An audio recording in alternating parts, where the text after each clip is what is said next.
Thanks, Jeff. Hey, good morning, everybody. If we have not met, my name is Matt, and it's so good to have you here. If summer is one of those times if you're passing through and just joining us, really good to have you. I just want to jump in. One quick announcement from my seat. We had been talking and had let you know that our plan was to go back to 2 services starting Sunday, September 7th. But we're not going to do that. Here's what we're going to do. We're going to remain in 1 service format to start the fall, because September 7th isn't like a magic date where all of a sudden everyone who's disappeared over the summer shows up, right? So what we're going to do, though, is we're going to start with 1 service because we love the energy, we love being all together, we love how that feels, but we also know that we need to always make sure we have enough space for people that if they're walking in for the first time or maybe they haven't been here for a while, we don't want them to feel like, well, there's no place at Lewisville for me. So we're going to keep a close eye on it. We're going to start with 1 service on September 7th, just like we have been at 10 a.m. And then as the weeks go, I kind of in my mind think, I don't know if we're going to make it to Thanksgiving. Maybe we will, but we're going to keep an eye on it, see how it goes, and then we'll let you know when we jump back into 2 services. Okay? Sound good? Okay. So I was doing a little thinking about growing up. I've shared before my dad was a Baptist pastor, and there's lots to unpack with that. But let me just say this. One of the things I noticed growing up is that I started learning from my parents that they had kind of a wariness about other churches. I don't know if anyone will be able to relate to this, but there are certain things I started picking up on, right? So, I'd just listening to them, I would hear like, and I'm not offending you if this is your background or this is your first Sunday, you're like, I can't believe he singled this out. But, the Catholic Church, I would kind of pick up like, oh, they don't have services, they have mass, and they really care about that Pope guy. Stuff started seeping into me, and, the United Church, well, they are flexible with their theology. My mom would call that loosey-goosey. That's the word she used. The Anglican Church, good thing about the Anglican Church is they know what they're doing 8 months from now because they're reading it all out of a book, and they're all about the smells and bells. And, I started learning all these things. And then, those Pentecostals, they're praying and singing and dancing and clapping, and hands are up, and 2 hours in, the service is still rolling. And if they're speaking in tongues like sweet Jesus, you just never know what's going to happen there, And we were at a Baptist church. And so generally speaking, I knew my dad was good with other Baptist churches in the city. As long as they were the kind of Baptist churches that were kind of like our Baptist church, as long as they weren't doing anything too progressive or too weird or too out of the norm, everything was okay. Unless someone from our Baptist church decided to go to another Baptist church, that's where things, would come up at the dinner table. I don't know why that is. There's just this kind of thing. I don't know if it was uncertainty or maybe a bit of fear or some sprinkling of competition. I don't know where that all comes from, but that's kind of how I grew up, just different impressions of different other churches in the city. And I think that's partly why, that since I've been a pastor from 2002, I've had this desire to say, hey, I recognize there are significant differences and theological differences and things we need to pay attention to. That's okay to name that. And yet, there's probably some things that we agree on that can hold us together, and we can start to trust and believe in the goodness of what God is doing in our city together, and maybe we can really accomplish something in our region together. And I started looking for opportunities to demonstrate that. And when I was just when I was a youth pastor, associate pastor, I didn't really have the opportunity to pull too many strings on that because it wasn't my decision. But once I remember this one time, there was this other large church in our city, and I knew that they were a little bit, we were for them that, what are they doing? Right? And I think they were concerned a little bit about some of our positions or the way we practice those certain things. I knew they were a little bit wary of us. And we knew that they were growing like crazy, and the old building they had no longer fit, and they were in this huge campaign. And over a number of years, they bought this property and built this big new church, and they were really excited. And we wanted to celebrate with them. And so we sent gifts to them before their grand opening. And then myself and a bunch of members of our team all went on that Sunday to their first service, as a way of demonstrating, we are for you. Yes, we can have some differences, but we're for you. We're for what God is doing in and through you, and we want to celebrate that. I've always had that heartbeat to say, God, what are you doing? I think we need different churches. I think Moncton needs different expressions of the church. Lewisville, our style, our format, who I am, we're not going to reach everyone for Jesus. We need other churches to do their part while we still hang on to the part that God is asking us to play in our neighborhood, in our city. That's to me a beautiful thing. That's a thing we should celebrate. Not about fear or wariness, but like, let's just acknowledge it and let's celebrate. Let's lean into that. And so I think that's why this Sunday, as we've been going through this series, asking different voices, different passages, but we've been jumping around all summer. I think that's why this Sunday I've had it circled on my calendar from the very beginning, because I knew I was really excited today to have a friend come so that we can tell their story. We can celebrate their story. Now, before you get like butt clenched or whatever, they're another Baptist church, okay? So it's okay. It's all good. And they're just around the corner, in fact. And so would you, in a rousing way, like you will win the Stanley Cup this year, in a rousing way, will you give a huge cheer to Colin Cook from Sunnybrae Baptist? Colin, come on up.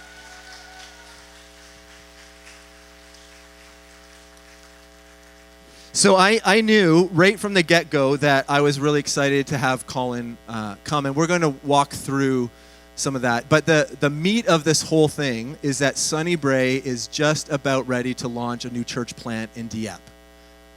And when, I don't know when that meeting you had when you invited a lot of pastors throughout the city, and I went to that meeting, and as I heard Colin and his team share about like this vision, this heartbeat, this passion they had to plant a church in Dieppe, immediately in my mind I'm like, we are for you, we're with you, this is amazing, and this is a story worth telling. This is a story for our church to hear, not only that we can cheer you on, but also we can say, God, what does this look for us as we celebrate another church, what they're doing, but we're all together in this. We want people all throughout our city to hear about Jesus. So we want to tell this story, and we want to be inspired by it, and maybe there's something in it that even challenges us here.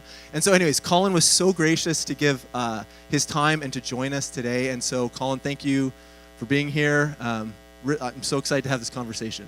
Glad to be here, and I hope it's not too scary having somebody from another church here, but not at all. Good to be here. So I just like to start at the beginning. Some of you will definitely know you and know of Sunnybrae and your long kind of tenure there as the senior pastor, but can you just, for those who don't, can you just tell us a little bit about yourself, family, just let us get to know you just a little bit to start off? Sure thing. So Colin Cook, some of you who've been here for, can I say a long time for some of these people? Okay. Some of you have been here for a long time, like 30 plus years, would know my wife. She actually attended here for several years. Some of you would know some of her uncles, who were both pastors here, Brian MacArthur and, of course, Gordon, just before Matt here. So I'm in that family, just so you know. And I've now been at Sunnybrae for 17 years, married to Joy, of course, and we have two beautiful daughters who in the last 8 months now, have both gotten married. So that's exciting days in our personal lives with that. And yeah, I've been at Sunnybrae for 17 years, and what an incredible tenure it's been there. We've just been so blessed by God in that 17 years, and really excited to see what he's doing now. I love asking the question as we're getting to know people. Sometimes folks might think, well, pastors are always been following Jesus. But we all have our own journey, right, as an individual. So can you just tell us a little bit about your own journey to decide to follow Jesus, maybe some people who influenced you, who helped shape your discipleship journey, just so we learn a little bit about your progression to now pastoring at Sunnybrae for all those years? Yeah, absolutely. It's quite an interesting story. My father was also a Baptist pastor. Oh, my goodness. I know, right? Okay. And so growing up, I always was and still am a very shy, introverted kind of person. And along the way, many people would ask, when are you going to be going to ministry? When are you going to go into ministry? Because your father is, your brother is, when are you going to follow in their footsteps? And my answer was always the same: never going to happen. In fact, when I proposed to my now wife, Joy, she said, because her dad was also a pastor, she said, you have to promise me you will never go into ministry. Honestly, Bobby said the same thing to me. Literally. Yeah. And she reminds me of it every now and then. Yeah, yes, I do get reminded of that. And I said, you don't have to worry about it. Like, that's the last thing on my radar. Now, 3 days after I proposed to her, I found myself in a horrific car accident, head-on collision on the Trans-Canada Highway. That was my fault. And that was an interesting process of, and I won't go into all the details of it, but going to the hospital, they told me I'd be there for weeks. I was in bad shape. The doctor who was working on me, one of the doctors who worked on me, stopped counting at 300 stitches in my face. And so I wasn't always this good looking for a period of time. It got messed up there. But 4 days later, I'm in the intensive care unit at the Dr. Everett Chalmers Hospital in Fredericton. And nurse came in. She said, we could use a bed. Can you walk up and down stairs? And I said, well, I have no idea. I've hardly gotten out of bed in 4 days. And so she said, well, we're going to try it. So up and down the stairs I went. She said, you're going home. This was 4 days after a head-on collision on the Trans-Canada Highway, which years later, I got to meet a man. Some of you I know here know him, Mitch McMillan. And Mitch was I'll call him the head of the RCMP unit in Woodstock. And when I was telling my testimony at one point at Camp Shiktahawk, Mitch came to me after. He said, that was you in that accident? And I said, yeah. He said, I remember I was the responding officer to that accident. And he said, when I arrived, I simply asked, how many are dead, because no one lived. And both myself and there was one lady in the other car, both lived. And God really used that accident to just change something. It wasn't that I was ever really far away from God or whatever, but just changed my perspective on life. I was at the time 19 years old. I had just been asked to have a tryout with the Atlanta Braves shortly before that. Life was up here. I just got engaged. Life was good, and I knew what I was doing and loved going my way. And I guess through the accident, through my soon-to-be wife at the time, and then in the days following, some conversations with some others, including one, Bruce Fawcett, that some of you here know as well. God just kind of worked in my life to say, it's not about you, and when you feel that you are unable to do this because you're that shy, introverted kid, it's not about you. In fact, I called my mom at one point in time and said, Mom, I think God's calling me into ministry. I was at Camp Shiktahawk at the time, and leaving there to go back and study, take my divinity, my MDiv, and we had a hard time kind of getting through that with Mom, because one of the last conversations that Mom and Dad ever had before my dad passed away was Dad saying, don't be surprised if Colin goes back to school, goes on to be a pastor. And so Mom was crying through this and whatever, and so once I got her to stop crying, she looked at me and she said, but I don't think you can do it. And I was like, well, thanks, Mom. I appreciate that vote of confidence. And she said, no, don't you remember, like in high school, you couldn't even do a 5-minute oral presentation because I've got colitis and it would just send my colitis off the charts and all this kind of thing. And anyway, all that to say that God just said, it's not you. It's not you. You just have to follow and go. And so it's been an interesting journey with several people involved. That particular accident was a significant influence in that. Yeah, thanks for sharing about that, Colin. Okay, so let's get into the meat of it. The church plant in Dieppe that's coming up. So some folks here may have known that you guys were working that way. I know our churches are really close and there's lots of overlapping friendships and connections. But for those who don't, can you just walk us through a little bit of the big picture then? Because I know this has been something that as a church you have been praying about, thinking about, tossing around, like should we not? Can you just help us understand the journey that you have been on as a church to think about it and discern, and just lead us through that a little bit, because it's a major thing for, you're just right on the edge of planting, right? So help us understand the journey. Yeah, absolutely. So some of you may not know this, but in 1921, that's a few years ago, Lewisville actually was the church who planted Sunny Brae where it is. And so since 1921, we've been over on the corner there of Elmwood and McLaughlin. And fast forward to 8 years ago. And we set what we called our 2020 vision. We're all excited about what God's going to do and all of this kind of thing. And of course, 2020, we were planning on the year 2020, but just really believed that God was leading us to certain things. Part of that was to kind of look at what it might look like for us to plant a church somewhere. At the time, we were still a relatively small church, but growing, and God was doing good things. We just felt, we believe that there's areas that need the good news of Jesus, that don't have as much access to it as many of us do. And so we just kind of had that burden. We just began praying through it. And of course, in 2020, COVID hits, and the thoughts of planting another church somewhere else was kind of gone. We're like, well, can we keep our doors open? And God has just blessed incredibly over the last number of years. We've tripled in size in the last roughly 5 years.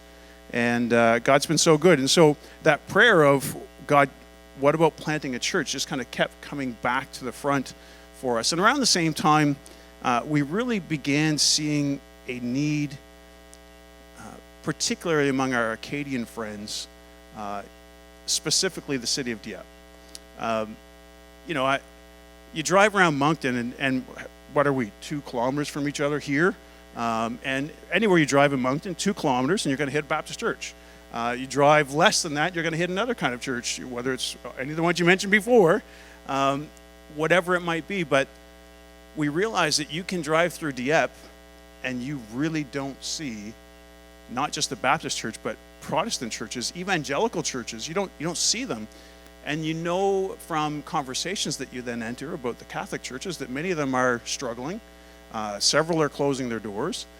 And you think, this is one of the fastest growing cities in Canada, the city of Dieppe. And there's nothing being done. And so this burden began to be placed in our hearts and minds. So we start to have some conversations. Quickly come to realize that this has been a burden on people's hearts and minds for decades. I've had people come up to me and say that 50 years ago, now to put that in perspective for myself, I just turned 50 last week. That's a long time ago. 50 years ago, people are telling me they were praying about a church in Dieppe. And I've had some friends come to me that about 25 years ago, there was a gathering of pastors that got together. They met at Crandall University, it wasn't Crandall at the time, but met there and said, let's start praying about what can happen in Dieppe. And so this has been a prayer among our churches. Many of you may have even been praying that for a number of years. And so it just became clearer and clearer that this needs to happen and that God is leading in this way, and we just want to follow. And it's been incredible to watch God at work.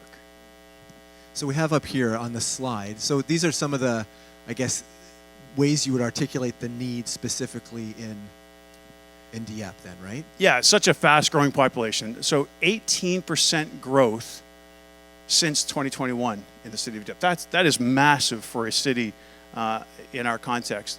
And so, it just continues to boom. So much of that is bilingual. And one of the things that we've discovered as we've kind of just dove head first into this is that when it comes to ministry in French, I don't know how else to say this. We've all turned a blind eye, myself included. So I'm not throwing anybody else under the bus. I'm throwing me under the bus. We've just turned a blind eye. I mean, I started, when we began knowing we were going to do this, start looking for a pastor. I call our CBAC offices, and again, I'm not throwing them under the bus for this either, but said, who might you recommend who could be bilingual and kind of dive into this with us? And I just had blank stares coming back at first. One name came up, and then blank stares. And so I thought, well, I'll call the French Baptist Union. Surely the French Baptist Union, based out of Quebec, could have some names for me of guys who could come in and help be part of a church plant like this. And the answer I got back was fascinating.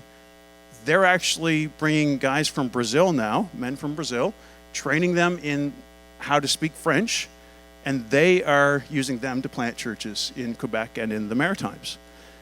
And I just realized, we have just turned a blind eye to the need of speaking people's language who are literally in our backyard. And so, it just became very apparent. The city of Dieppe, you all know it. It's a beautiful place.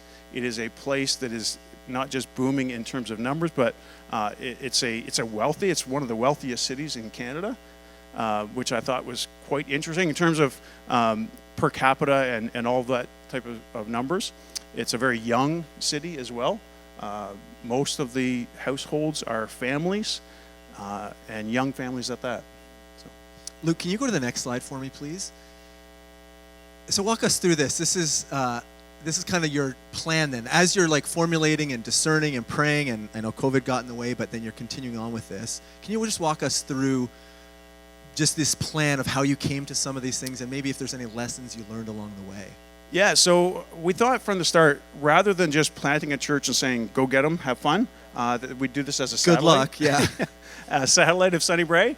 And so the church is going to be that. They're going to work under our leadership structure with us. We are financing it, at least at the start. Hopefully at some point in time it will be self-sufficient. And so it'll be a satellite of Sunnybray. From the very beginning, we said we want to hire a full-time pastor to do this.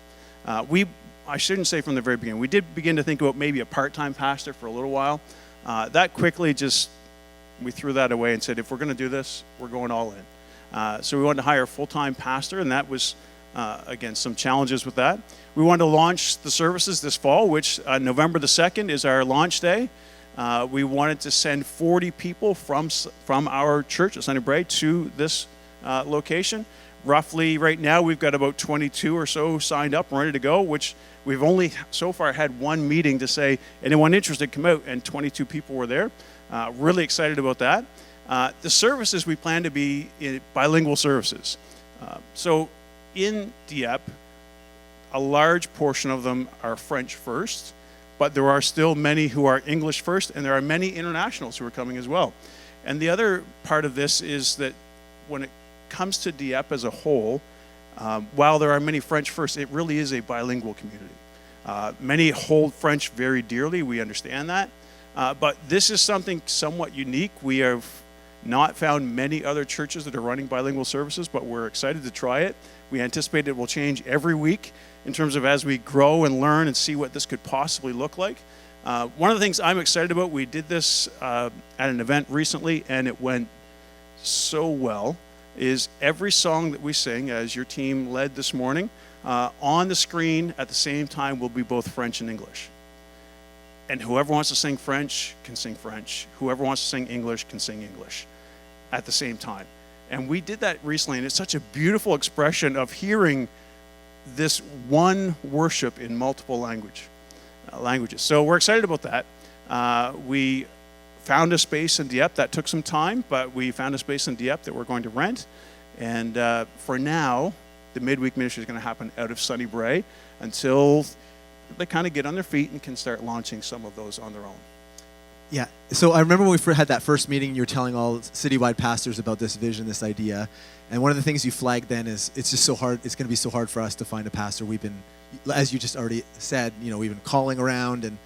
And then maybe a couple months ago we were having coffee and you let me know, actually, we found someone. Can you just tell us that, introduce that pastor who's going to be joining the team and planting? And that's a huge win to find someone. So yeah, tell us about that. Huge. And it was really an interesting process. So anybody that we asked, again, you had these blank stares coming back. You're like, we just can't think of names. But then there would be this one name. Oh, the one I can think of is this young guy down in Middleton, Nova Scotia. Of all places, I wouldn't think that would be the hotbed of French language speaking pastors. But so we kept about 6 to 7 times. We had people bring up this one person's name. So back before Christmas, even before our church had even voted on this formally, I gave him a call, just say, look, we're talking about this. Would you be interested in exploring this with us at all? And the answer was no, not interested. I have a plan. Our family has a plan. We know what's going on. We know where we're going. This is just slightly out of our plan. But he said, I'll tell you what. Month of January, our church is doing a time of prayer and fasting, and I'll pray about this in that time. So at the end of January, gave him a call, said, how'd January go? And he said, well, I think this maybe could happen, but not this year. It can't happen this year. We'd have to look at 2026. I said, okay, I get that. I understand your family situations. I said, our church is really set on kind of starting this fall, but we'll see where this goes. Another month later, we're talking to him again. He said, you know what? We were talking again, and we think this could happen this year. And it just one time after another. And so pleased to say that we have officially hired Oliver Locke. He starts on September the 2nd with us. You'll see a picture I think we have of his family I think it might be on the, there it is. Brand new baby, just born in May. And they've got 2 other children, and the 2 of them, Lindsay and Oliver. And so we're thrilled that they're coming to join us just in a week away now. And he will be full-time, boots on the ground quick to get this up and running for November. And really excited. Oliver is English first, but very fluently bilingual. And fascinating, this is a young man who about 9 years ago, God put a burden in his heart to minister to French people in Atlantic Canada.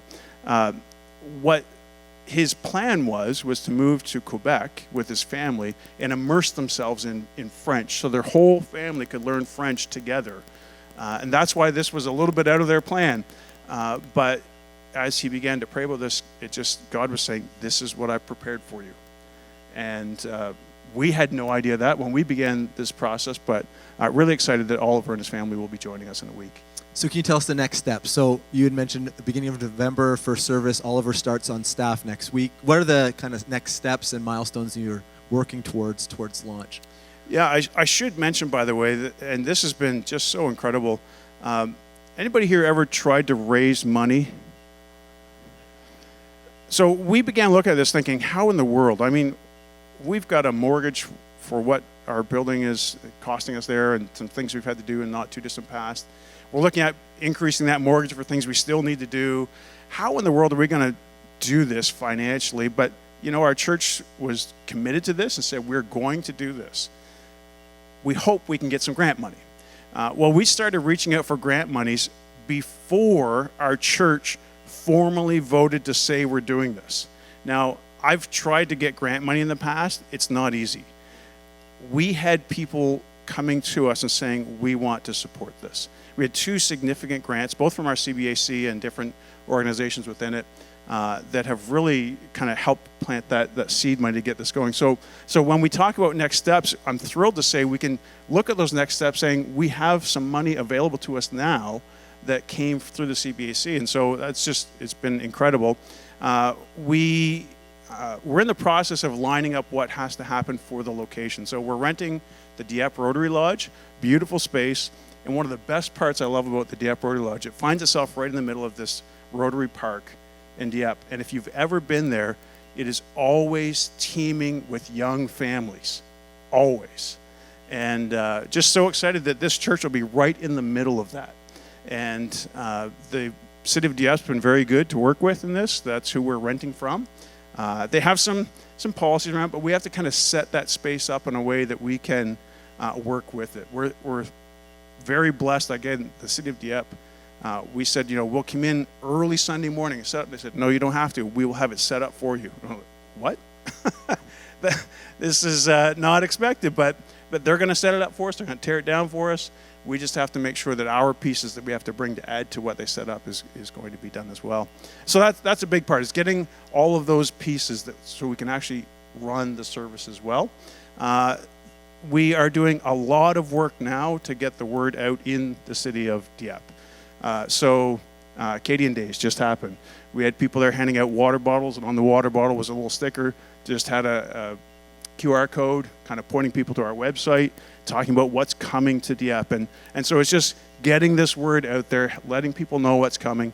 And really the next part would be building this team of 40 people. Now, like I said, we had about 22, and excited about how God will use those 22 plus whoever may come in the next several weeks to be a part of that, but getting them ready to go do this. But one of the things that I think is crucial in this, and because Oliver, when I was talking to him about it, he was getting a little nervous at one point, saying, how do we start this? He said, I'm only going to have 2 months. How do we do it? And I said, well, Oliver, you started this way. Can you prepare a sermon? Yeah. Then prepare your sermon. And other than that, just go be with people. That's it. Be in the community. Help the church be in the community. Just help us be part of this community. Start relationships. And so much of the next steps is all around relationships. That's good. I said this to you as we've been chatting over the last number of months. I don't know if there's someone here who's like, actually, that's been stirring in my heart for the last 6 months, 6 years. just want to say, like, when we talk about being for our city and being together, there could be someone right now who calls Lewisville home who's like, that's what I've been waiting for, and until Colin said it out loud and I heard it, I didn't even know. I just want to say there's permission for us to hold open hands and say, God, if you're leading us, we want to work and be faithful and courageous enough to respond. And so I don't even know if that is, but as you have 22, maybe a few of those are people here who have never heard until this morning. And it's another way of saying this isn't ours. We're not hanging on tight. We're trusting God is working. And so I know that is one thing we'll continue to pray and join you in, is praying for the right core team, planting team, to join Oliver and his family as they're stepping into this courageously. Can you give us a few more things? I know we're kind of getting tight on time, but can you give us a few other real practical things? How can we be praying? How can we support you guys in what you're stepping into here? Yeah, absolutely. I would say that the number one prayer for our church in this has not been about us. It has been, God, prepare the city of Dieppe. And one of the things I think, by the way, is really exciting about this, and many of you may not know this as well, but in all these years of churches talking about there should be something happening in Dieppe, something happening in Dieppe, we're not the only church moving into Dieppe in this fall.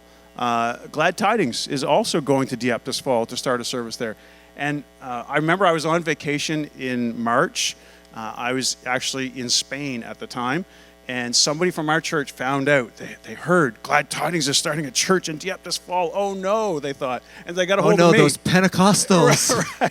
And they got a hold of me. And they're like, Colin, have you heard this? And I said, I haven't, but this is the best news yet. And they stopped and they said, what?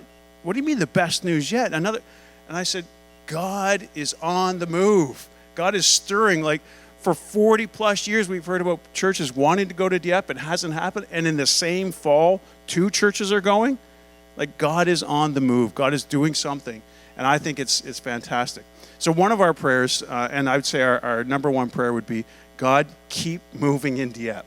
Whatever you're stirring now, keep stirring. Bring those relationships to be, whether it's at work or at home or at the park or wherever it may be. Help those conversations happen to get people interested, not in Sunnybray Church. Don't care if you're interested in Sunnybray Church. Are you interested in meeting your Creator and God? And that's our prayer, that people would be open to God. And I'm amazed in this day and age how people are more and more open to God than I ever remember. So that would be one prayer. I do think finances would be another prayer.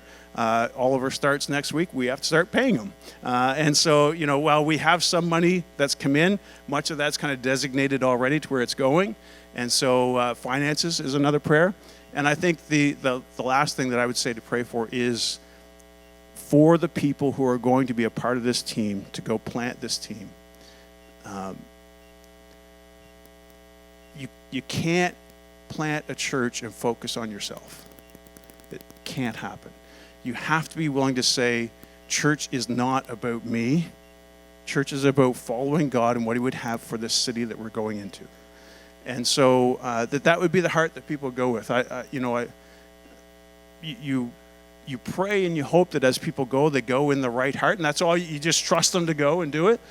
But is there possibility that some could go to with the very reason of, I'm going to make sure that, that we make sure that this church operates the way I want it to, or that kind of thing. It's really just about being freed up to operate as God would have them in this city. Yeah. So one of the questions I had sent over to Colin ahead of time is if he had, if you would just take a few minutes to share some things that, from a passage of Scripture. But here, I'm going to make a change, if that's okay with you. Just for the sake of time. That means you get to come back and preach another time, right? So you've already prepped your sermon for another time. Because instead of jumping into that, I feel like it would be maybe best with our last few minutes to say, can you share, kind of mix these things together? Can you share some things that you're learning as a church?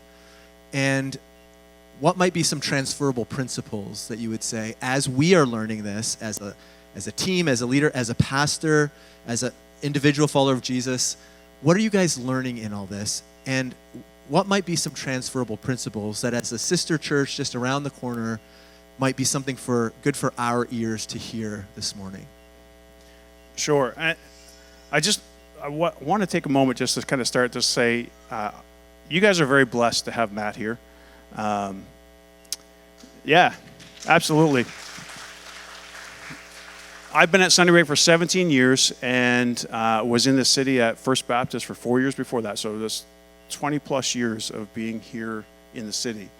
And in all of that time, some of what Matt talked about to introduce this has kind of always been within the city. A little bit of, well, yeah, we're going to get together occasionally, but we don't want to dive too far into that, right? Until Matt comes along. And Matt's like, no, let's dive into it. Let's go. Let's get together. Let's have a service on Good Friday at the Lewisville.Church. And really have appreciated Matt's openness in this, and because it's kind of where my heart has been too, but I'm that shy kid who doesn't want to start it. So appreciate you starting it, Matt, for some of this. And since that, I've seen a number of things that have kind of come out of that as well.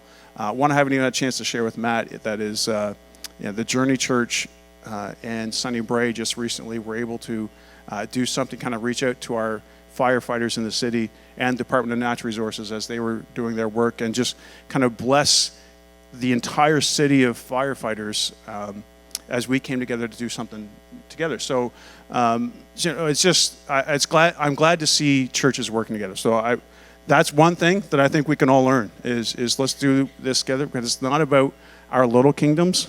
It's about the kingdom of God. And so that would certainly be one. I think another one would be, what if I had been sharing kind of a devotional thought with you today? It would have been on the parable of the Good Samaritan. And the question that comes in that is, who's my neighbor?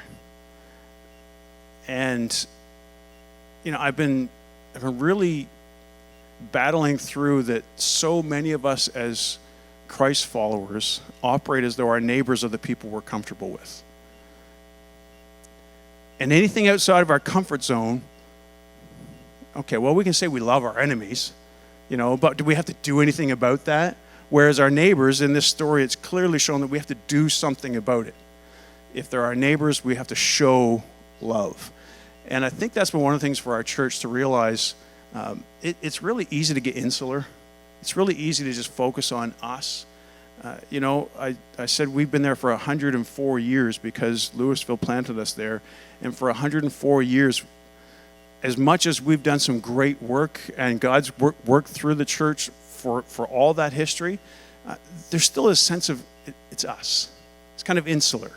And so, who's your neighbor? Lewisville.Church is our neighbor. And how do we work together with Lewisville? Who's our neighbor? Dieppe are our neighbors. Who's our neighbor? The French Acadian who sometimes when we come home, we kind of wave awkwardly because we want to be a good neighbor, but it's like, I don't really want to get into conversation because we don't communicate that well together, and our histories are completely different. And knowing a little bit of the history all the way back to 1755, well, do they even trust me? And all this kind of thing. Do they think I'm just here to colonize? And that's one of our concerns as a church going in. Like, we're not here to colonize, right? And so how do we break down some of those barriers? And I think that's been a big thing for our church in this, is how do we love our neighbors and actually love them? I think the other thing would be learning, and this may sound strange in this process, but learning that God's name isn't God. God's name isn't the Lord. God's name is Yahweh, and Yahweh is the God who is over all other gods. And Yahweh is the God who, in Exodus 34, it says, Yahweh is compassionate and gracious. That's how it starts. And it goes on, talks about other things that have to do with, but his primary characteristics come off at the very beginning is compassionate and gracious. That's who our God is, and we strive to become more and more like him in everything we do. And I think it's important for us to realize that God actually is a being. The term God, we live in a society where we don't really view a lot in terms of other gods that are out there. You read through the Old Testament, and Yahweh isn't just a God. He is the God among many gods. And the thing that distinguished him first was the fact that he was compassionate and gracious. And so I think for us, as we go and really consider launching into Dieppe, we go representing a compassionate and gracious God. And I just, whether it's the interactions we have at the grocery store, or we have with another church down the street, or we have with our neighbors or our friends or our family, or as we go and plant a church in Dieppe, we represent a God who is compassionate and gracious and loving and shows mercy when we deserve no mercy.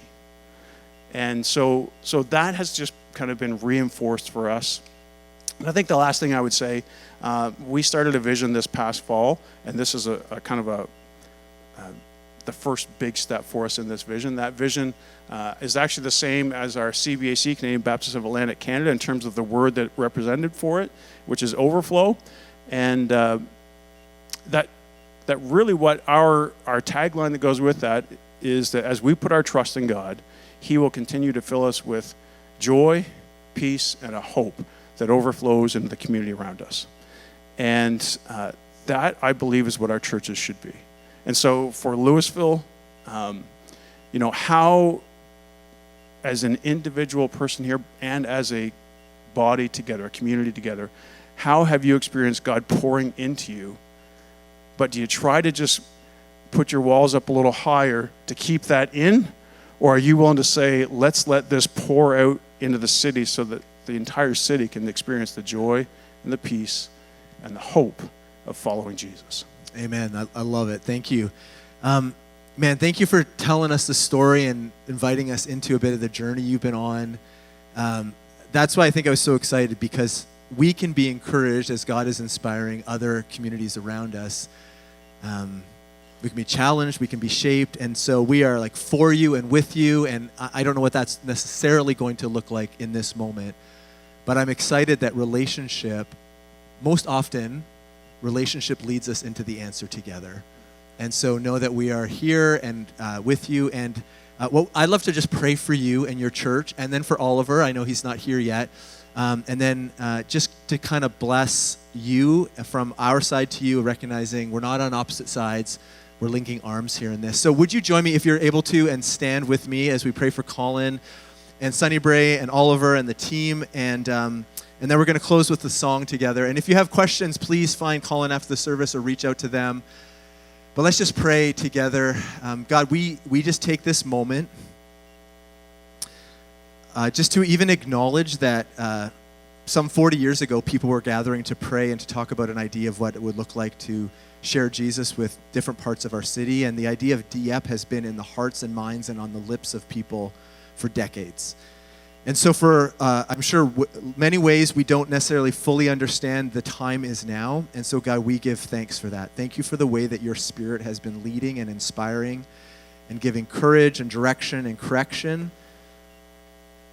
And even just to hear that there are 2 churches going there this fall, for Paul and his team over at Glad Tidings, and Colin and his team, and Oliver and his family as they prepare to move here and to get started. God, we just humbly put this before you and say thank you for inspiring this vision and this direction. And God, we can celebrate. We can celebrate these things together, recognizing that the kingdom of God is not about one local expression. But God, you are doing all kinds of things in ways we can, and so many ways we can't even see around our city.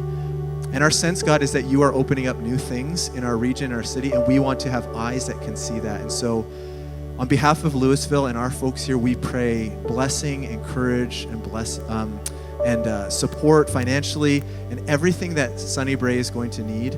I want to pray specifically for Oliver and his wife and their kids. They initially, when they heard about this, did not think it was for them, but then over the months you have changed their minds and brought them into alignment. And so I just pray for them. Pray for them as they move, as they find and settle into a new home, as they start fresh again with new friendships, new experiences. God, would you meet them? We trust that as you are inviting us to courageously step into things, that you are already out there in front of us, that you are already preparing people to join. And so God, bring the core team, bring the planting team together, meet them where they're at. God, thank you that this is a story that's worth telling. I'm so grateful for Colin, for his friendship that's growing with me personally, but also the way as local churches here we can celebrate, God, keep working and moving in our city for your glory, for your honor, for those who are far from Jesus to one day find him. We are desperate for that. God, we commit this to your hands, and we look forward to celebrating, continuing to tell the unfolding of this story in the months and years ahead. Amen. Can we show our appreciation to Colin, please?